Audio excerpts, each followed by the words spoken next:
Hai Pips, kembali lagi di MP Cash.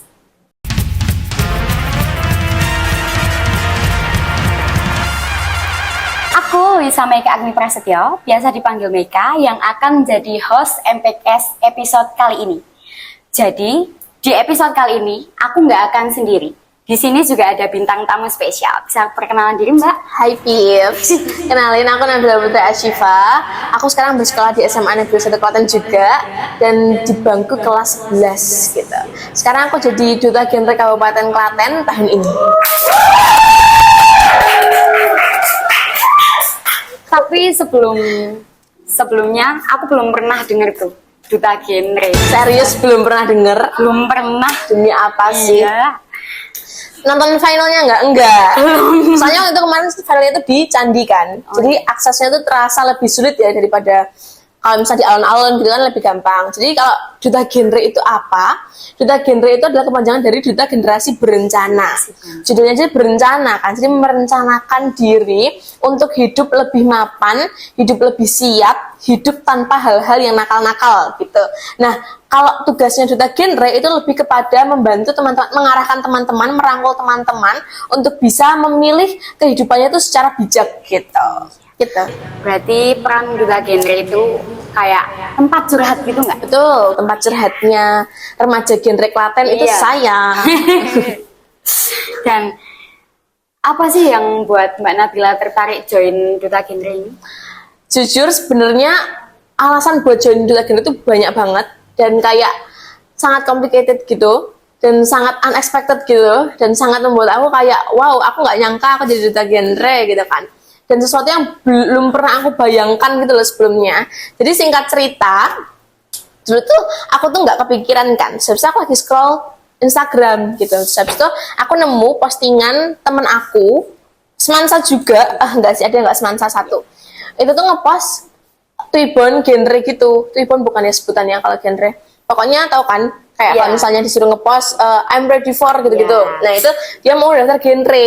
Nah dia itu kan seumuran sama aku kan. Nah kok dia udah bisa daftar gitu. Padahal tahun lalu itu genre itu minimal 17 tahun gitu. Ini setiap tahun emang suka berganti-ganti gitu kan. Nah, aku nggak nyangka kalau tahun aku daftar itu minimal 16 tahun gitu. Dan ternyata aku udah boleh ikut gitu kan. Cuman aku tuh nggak yang pengen ikut genre gitu sebelumnya, kayak cuman kaget aja lo udah boleh gitu kan. Nah aku kan kayak lo aku belum prepare juga sih, kayaknya tahun depan aja. Jadi aku tuh udah ngebayangin aku akan jadi genre tahun depan.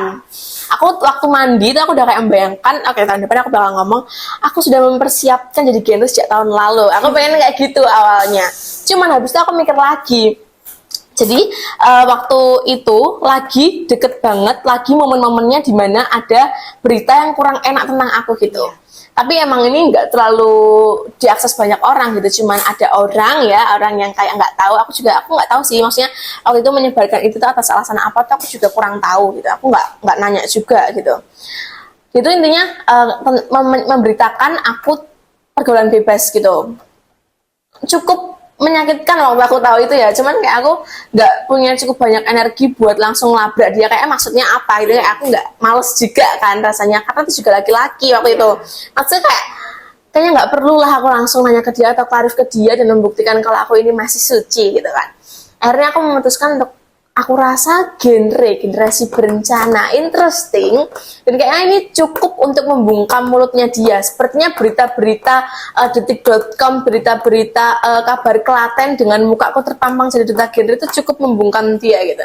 Dan gak cuma itu, awalnya niat jahatnya gitu, cuma akhirnya aku mikir kayak gak bisa gitulah, daripada aku berniat jahat kayak gitu, mendingan aku mikir oh ternyata dengan aku masuk genre nanti kayaknya selain aku bisa sekalian aku memastikan dan ngabarin ke dia kalau aku tuh nggak seburuk yang dia pikirkan, sekaligus aku bisa merangkul teman-teman yang ngerasa lagi beneran ada di pergaulan bebas itu, jadi bisa sembuh dari situ gitu atau keluar dari situ gitu. Jadi berarti awalnya dapat kabar nggak enak tentang diri sendiri dan itu menjadi motivasi diri sendiri untuk bergabung di duta genre ini. Tapi untuk gabung itu apakah ada kesulitan atau overthinking buat perjalanan gitu? Pastinya ya, karena kan aku sebelumnya tuh aku bener nggak tahu genre gitu loh. Aku taunya ya dia cuma generasi berencana, finalnya itu dengan jawab pertanyaan, dan dulu aku mikirnya tuh malah mirip kayak Mas Mbak. Nah, ternyata beda banget gitu. Maksudnya substansi materinya itu udah berbeda, terus juga visi misinya itu udah beda gitu kan.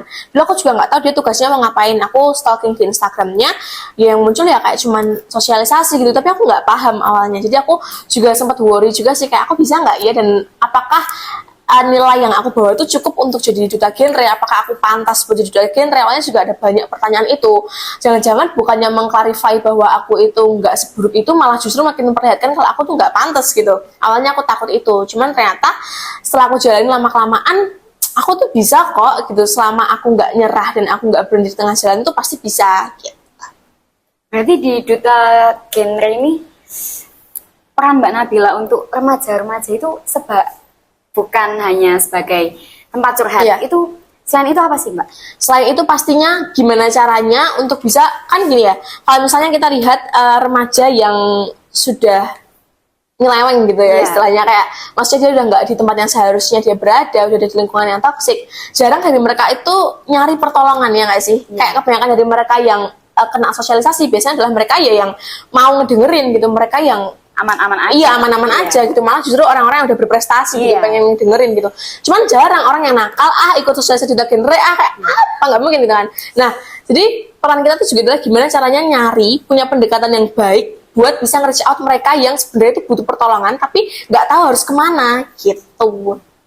Tapi kan berarti ini Mbak Nabila sendiri udah menemuin banyak permasalahan di remaja itu. Untuk kasus yang pernah Mbak Nabila cari atau Mbak Nabila Dalami gitu. dalami sendiri ya, mungkin yang terbesar itu kasus apa sih? Ini aku belum pernah menemui itu secara langsung, maksudnya remaja melakukan ini ya, maksudnya bukan ada yang di Klaten, literally bener-bener orang yang aku sosialisasi gitu. Cuman terbanyak sekarang itu ternyata 60% dari anak perempuan usia 16 sampai 19 tahun itu sudah tidak perawan. Itu sedih banget ya waktu dengar itu. Iya. Maksudnya kayak gimana ya? Ini bukan cuma tentang kayak udah nggak suci, bukan itu. Maksudnya kesucian tuh bukan diukur dari situ juga. Iya. Cuman kan maksudnya sayang sekali kalau misalnya hanya mungkin dengan diiming-imingi suatu hal atau hanya sekedar cinta, dia ngerasa harus mengorbankan sesuatu yang sangat berharga dalam Iya, dirinya betul. gitu kan. Harus menukarkan keberhargaan dirinya gitu. Dan maksudnya kadang banyak orang yang salah mengartikan cinta. Cinta itu kan bukan tentang gimana dia bisa memberikan tubuhnya ya, cuman gimana justru punya harga diri dan bisa menjaga harga diri itu gitu. Jadi yang terbesar menurut aku sekarang itu adalah pergaulan bebas sampai ke seks sebelum nikah gitu. Berarti kalau pergaulan bebas dan seks sebelum nikah itu pasti ada hubungannya dengan pacaran. Yes. Untuk pacaran sendiri, apakah itu merupakan hal yang banyak terjadi di remaja saat ini, Mbak? Pasti ya, pasti Iya. kamu juga sering lihat dong Iya. ya. Atau mungkin kamu juga Belum. oh, belum. Iya, Akan. akan.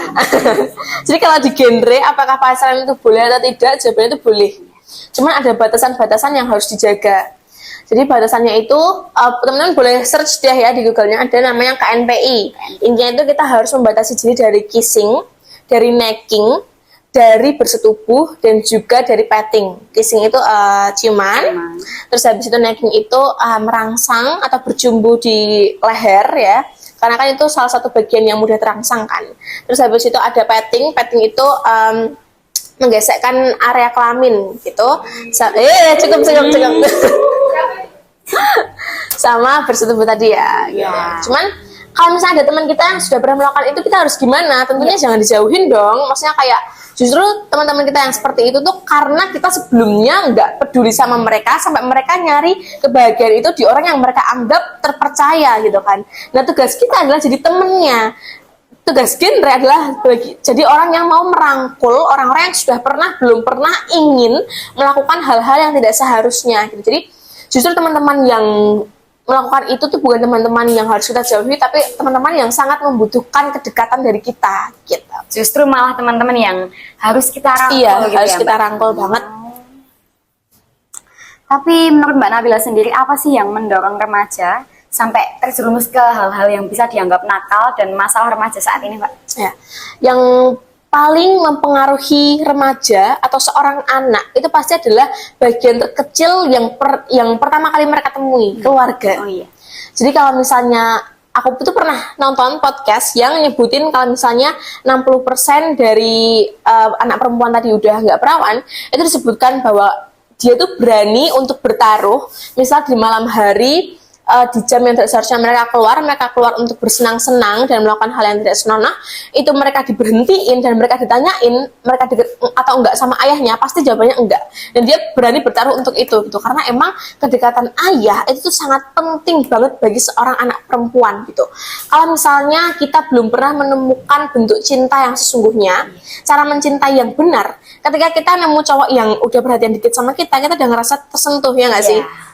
Karena kayak dia nggak pernah ngerasa dicintai sebegitu hebatnya, padahal itu adalah bare minimum, atau itu adalah hal yang biasa banget, itu cuma bentuk perhatian kecil gitu. Cuman kalau emang dia belum pernah nemuin dari kecil, ya dimana dia bisa tahu gitu kan, dimana dia bisa punya standar-standar yang baik untuk dirinya gitu. Jadi keluarga itu sangat krusial banget perannya. Keluarga itu tempat pertama sebelum sekolah, bahkan kan tempat dia belajar pertama gitu.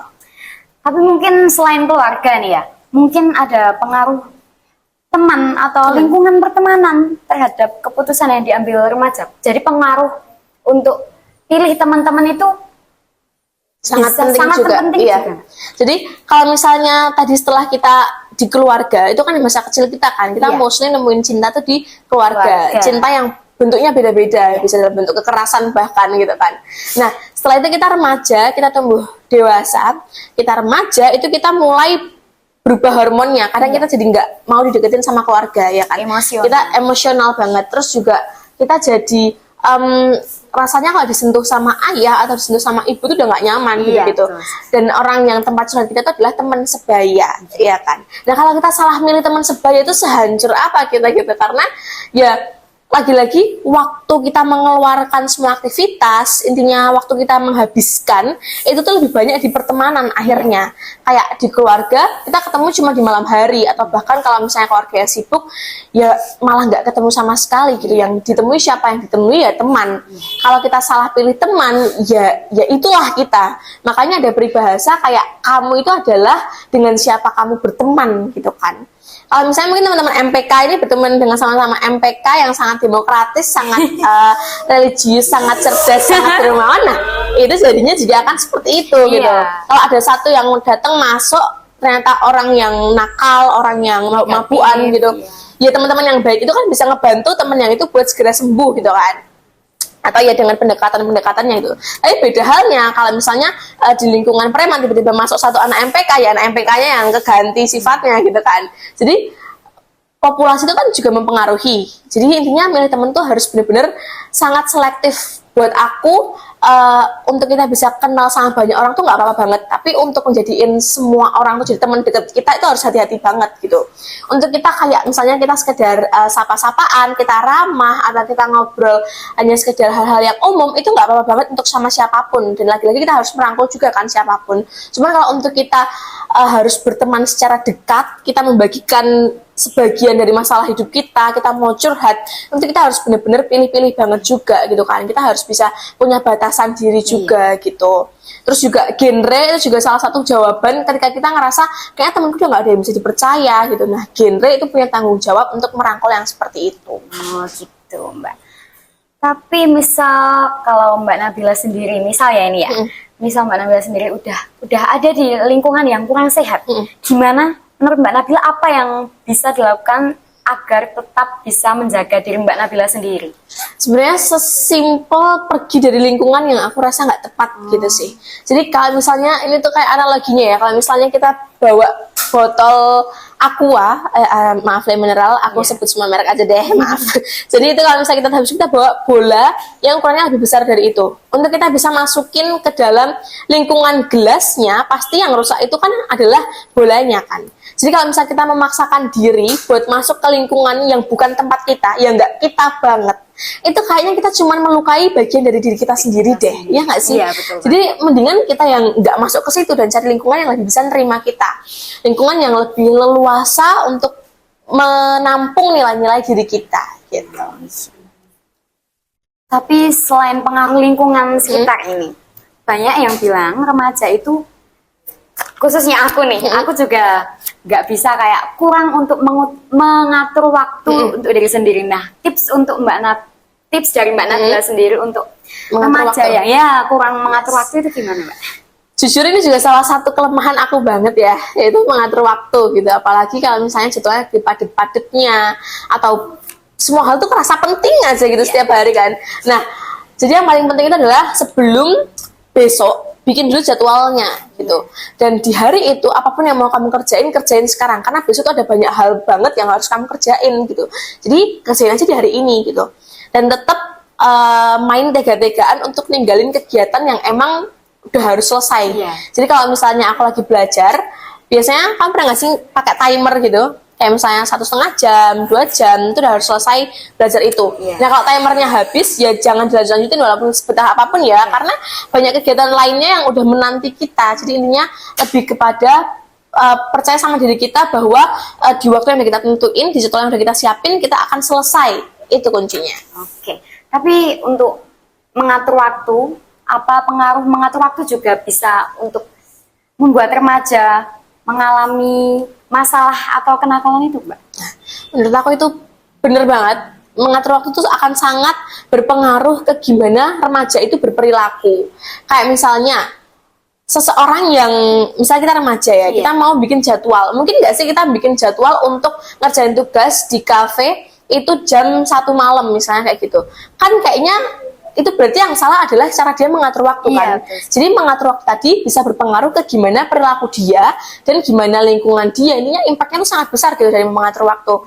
Pun juga image kita di orang itu kan bergantung dari gimana kita ngatur waktu kan kadang-kadang. Kayak misalnya mungkin nggak sih kalau misalnya Nabila tuh orang yang itu loh yang selalu telat kayak gitu. Jadi kan yang salah adalah di gimana dia ngatur waktunya. Nabila tuh itu loh orang yang kerjanya cuma males-malesan. Gimana aku ngatur waktu lagi kan. Jadi intinya ngatur waktu itu impactnya besar banget ke perilaku kita. Perilaku kita itu membentuk image kita gimana di mata orang gitu. Tapi misal seseorang nggak bisa mengatur waktu dengan baik nih, apa itu buat mereka lebih mudah terjebak pada kegiatan yang kurang bermanfaat dan pada masalah remaja saat ini? Iya pasti dia akan sangat memudahkan seseorang untuk segera terjebak kalau dia nggak bisa ngatur waktu. Padahal nggak, waktu kita lagi diem aja, tadinya tuh kita tuh berpikiran untuk mengerjakan A sampai Z. Kita mau kayak ngerjain tugas ini, kita mau belajar ini, kita mau masak habis ini, aku mau rapat ini, gitu-gitu. Tapi akhirnya karena saking banyaknya kerjaan yang di pikiran kita, di jadwal kita, rasanya kayaknya nggak akan sanggup. Dah lah, aku gini aja. Atau kayak, yaudah bentar, satu video lagi, sampai 3 jam, dengan sampai waktunya habis, sampai banyak hal yang tertinggal gitu. Dan bener. Dan rasa sepi itu, rasa bosen itu, rasa gabut itu yang bikin kita harus segera dapetin dopamin lain gitu rasanya. Kayak kita scroll video ya, reels atau kayak intinya video yang pendek itu kan bener-bener sangat berpengaruh ke dopamin kita kan. Dan kalau misalnya kita mau beralih ke tugas itu berat banget. Karena yang satu akan sangat mengeluarkan dopamin, yang satunya itu rasa-rasanya akan butuh pikiran yang sangat tajam gitu kan. Nah, dari situ itu akan sangat berdampak kepada keputusan kita untuk mengambil aktivitas gitu. Kalau kita udah terbiasa untuk males-malesan, kita udah terbiasa untuk mengatur waktu dengan buruk, ya yang kita pilih itu adalah gimana kita bisa terus-terusan bersenang-senang. Dan yang namanya bersenang-senang itu pasti bukan sebuah ketaatan gitu. Yang namanya bersenang-senang itu pasti sesuatu yang menghabiskan waktu, menghabiskan uang, kayak gitu-gitu kan. Jadi ya time management itu akan sangat penting, berpengaruh sekali. Tapi Mbak Nabila sendiri ini kan udah duta genre, masih sekolah juga, mikirin sekolah juga. Aku kalau mikirin sekolah itu kayak, nggak habis-habis tugasnya itu. Nah, bagaimana cara Mbak Nabila sendiri untuk mengatur waktu kalau misal join di organisasi ini, masih ada duta genre, masih sekolah juga? Jadi itu pastinya kalau misalnya kita ngobrol tentang manajemen waktu tuh nggak akan pernah lepas dari yang namanya skala prioritas kan. Dan pastinya di antara semua kegiatan kita tuh walaupun rasa-rasanya kayak semua penting, tapi tetap bisa dipilah kok mana yang sekiranya harus kita kerjakan duluan, mana yang seharusnya bisa kita tolak gitu. Walaupun mungkin itu akan sedikit sulit ya kalau misalnya nolak orang tuh kan rasanya pasti kayak aduh dia nanti gimana ya habis ini masih mau manggil aku atau enggak ya gitu kan.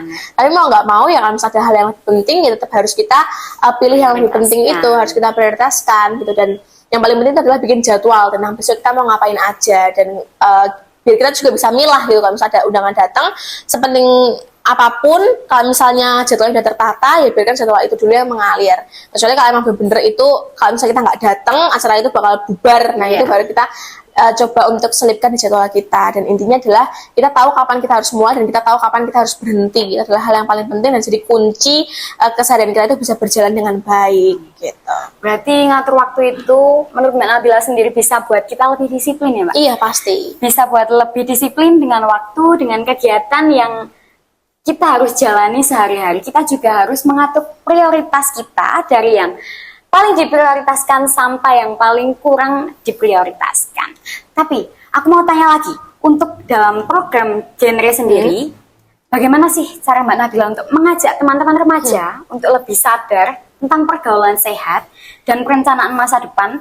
Kan ini kayak remaja ini di zaman-zaman now ini, mereka tuh kayak seringnya males banget dengerin yang kayak gini ya lalu diceramahin gitu, mereka nggak mau ya. Jadi tuh kalau setelah aku cari-cari ya, ternyata tuh orang itu untuk melakukan suatu perubahan itu tuh ada 4 hal, dan setiap orang itu bahan bakarnya tuh beda-beda. Ada orang yang bahan bakarnya itu dari validasi orang lain. Jadi kalau misalnya dia udah dipuji atau orang lain ngerasa seneng sama dia baru semangat. Oke, berarti aku bakal lakuin ini nih. Kayak misalnya kayak atau kayak gurunya notice gitu, dia baru akan semangat. Tapi ada juga orang yang bahan bakarnya itu dari rasa takut gitu, rasa takut ketinggalan, rasa takut kalah kayak gitu-gitu. Misalnya juga orang yang bahan bakarnya itu dari rasa keberartian gitu. Jadi dia yang penting dia melakukan sesuatu dan dia merasa itu berarti, ya udah gitu dia akan melakukan itu terus kayak gitu. Jadi orang tuh bahan bakarnya itu kan beda-beda kan. Jadi genre itu program kerjanya juga menyesuaikan setiap bahan bakar itu tadi gitu. Nah, gimana cara tahu bahan bakar itu adalah dengan melakukan pendekatan ke mereka, dan pendekatan itu kan asalnya dari komunikasi kan pastinya. Dan komunikasi itu kan banyak sekali bentuknya gitu. Dan semua program kerja genre itu kan pastinya udah sangat kita kaji gitu kan. Dan program kerja genre itu nggak sedikit, banyak banget gitu. Yang dari pemerintah ataupun yang dari dutanya itu sendiri. Kayak misalnya kalau sekarang tuh ada gerakan cegah stunting, genting. Terus juga ada Gati. Gati itu tentang ayah yang berperan aktif di dalam keluarga kayak gitu. Terus juga buku-buku kayak gini, ini buku-buku yang kayak bakalan dikasih ke duta genre gitu, ke forum genre kayak itu untuk dipelajari. Jadi setiap mau sosialisasi itu ya berpedoman pada buku ini gitu. Jadi buku ini tuh pasti sudah sangat memahami remaja, sudah sangat memahami ibu-ibu, karena kita tuh kayaknya sasarannya tuh nggak yang remaja doang, nggak yang ibu-ibu doang, tapi bener dari orang baru lahir sampai orang lansia tuh dipikirin semua gitu. Kayak lansia berdaya, semua itu dipikirin lah pokoknya. Dan itu tuh bener-bener butuh pendekatan yang setiapnya harus kita pelajari gitu kan. Intinya kuncinya adalah gimana kita bisa melakukan pendekatan terhadap sasaran kita gitu.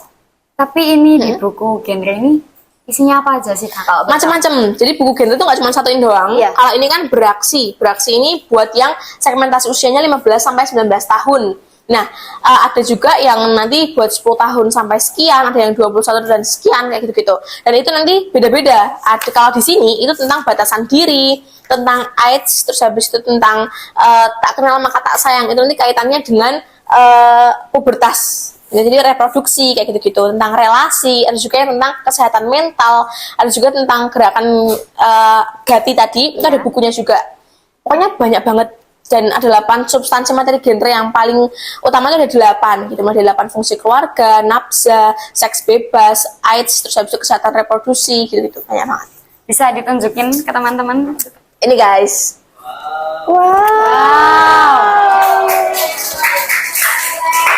Dan kita sosialisasi itu supaya teman-teman tuh nggak perlu repot-repot baca buku kayak gini yang jumlahnya ada banyak juga. Pasti gitu kan. bosan juga. Pasti bosan kan nggak bisa dalam bentuk buku terus. Dan ini juga lebih kepada gimana cara penyampaiannya. Jadi ditulis kayak misalnya kalau mau menyampaikan ini pakai games ini. Nah itu tuh ada banyak banget di genre dan diajarin banget. Makasih banyak ya BKKBN. Karena kita kan dari BKKBN juga kan. Nah pasti teman-teman ini nggak sedikit yang masih kepo atau penasaran tentang genre ini sendiri. Kalau misal ada teman-teman yang mau join itu syarat dan ketentuannya apa sih Mbak? Pokoknya kalau sekarang itu cukup banget dengan cara mantengin di Instagramnya Genre Klaten guys. Instagramnya kalau nggak salah Genre Klaten _ ya. Boleh dikepoin banget karena bentar lagi juga kita akan open recruitment gitu, akan ada yang menggantikan aku lagi gitu. Cuman walaupun aku digantikan tapi pengabdiannya nggak boleh terhilang ya, nggak boleh berhenti di situ aja gitu. Karena Purna itu tidak sama dengan cukup. Purna tidak sama dengan berhenti mengabdi itu enggak boleh gitu, karena sekali menjabat selamanya menginspirasi. Itu organisasi sering banget kan ngomong kayak gitu. Jadi pokoknya kalau mau masuk genre, follow dulu genrenya, sama follow juga duta genrenya dong, ya kan. Instagramku adalah nblptrsjf guys, silahkan di follow ya, Bisa di follow guys, boleh di follow gitu. Dan nanti pasti peraturan tiap tahun itu kan beda-beda terus kan. Dan oh ya, fun fact-nya bahasa genre itu bukan genre tapi genre, karena singkatan dari generasi berencana gitu. Jadi bacanya bukan genre ya guys, genre.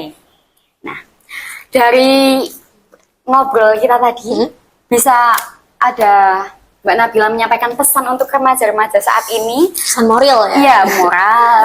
Jadi intinya kalau dari ini semua tadi tuh yang aku harapkan teman-teman bisa jaga diri, itu yang paling penting ya, jaga diri, karena nggak ada yang lebih perlu dicintai dibandingkan diri kita sendiri gitu. Intinya lakukan apapun yang teman-teman pengen lakukan selama itu baik untuk diri teman-teman dan nggak merugikan siapapun. Nggak harus selalu itu baik untuk orang lain, seenggaknya baik untuk diri teman-teman dan nggak merugikan orang lain dulu. Teman-teman udah nggak perlu mikirin untuk nyoba-nyoba hal-hal yang nggak penting ya, karena sekarang tuh teman-teman tuh terlalu banyak yang mikirin kayak aku sepertinya harus berkelana menghabiskan masa mudaku untuk mencoba segala hal yang belum pernah aku coba. Rasanya terlalu penasaran gitu, padahal yang paling penting itu bukan tentang seberapa jauh teman-teman berkelana, tapi seberapa kuat teman-teman untuk menjaga diri meskipun sudah berkelana kemana-mana gitu. Jadi guys, menghadapi kenakalan remaja pada zaman ini juga yang pertama, yang utama itu adalah dari diri kita sendiri. Kalau kita nggak mau menjaga diri kita sendiri, ya bagaimana kelanjutannya itu tergantung kalian masing-masing. Dan ini adalah segmen terakhir, yaitu kita bisa Mau apa nih? bentar, Mbak. Kita bisa belajar tentang duta genre ini. Kita bisa belajar banyak hal tentang genre juga, tentang buku ini, tentang semua hal yang ada di substansi materi genre guys. Karena rasanya substansi materi genre itu kayak semua hal yang kita butuhkan ada di situ. Coba kamu butuh apa? Aku butuh duit, jangan. Kalau itu nggak ada. Oh ada, duit ada solusinya. Life skill. Jadi ada yang namanya life skill kan, itu keterampilan hidup. Keterampilan hidup bisa kejawab tuh. Duit aja bisa kejawab bro di genre, makanya join genre. Kamu mau join genre nggak? Ada yang mau di sini? Oke, udah 17 tahun belum? Itu sih. Jadi intinya teman-teman jaga diri baik-baik, jangan lupa ikut genre itu aja ya. Nanti kalau misalnya yang bertanyain jangan lupa DM aku. Bisa DM Mbak Nabila. Gitu. Dan mungkin itu aja episode kita kali ini tentang genre. Bisa penutup ya Kak? Oke guys, bye-bye. See you on the next time. episode. Bye-bye.